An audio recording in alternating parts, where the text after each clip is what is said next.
সম্মানিত ব্যবসায়ী ভাইরা, আপনারা কষ্ট করে এখানে এসেছেন।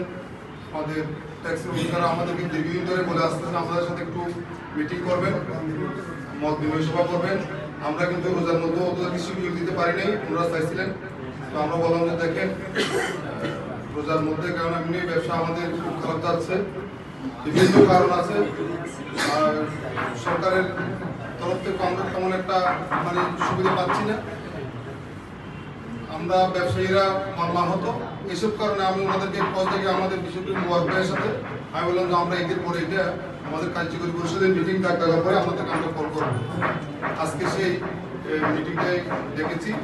আমরা প্রত্যেক মার্কেটের সভাপতি সেক্রেটারি তাদেরকে ইনভাইট করেছি, যেন আজকে ওনারা আমাদেরকে কি মেসেজ দেয় সেটা আপনাদের মাধ্যমে যেন আমরা মার্কেটে পৌঁছাইতে পারি। এ হলো আজকে আমাদের উদ্দেশ্য। ধন্যবাদ সবাইকে।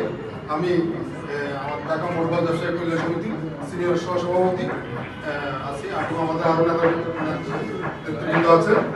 আমাদের এখানে আমাদের এই সমিতির সুপক্ষ থেকে যেটা এহসান ভাই আমাদের আছেন, সাহাউদ্দিন ভাই আছেন।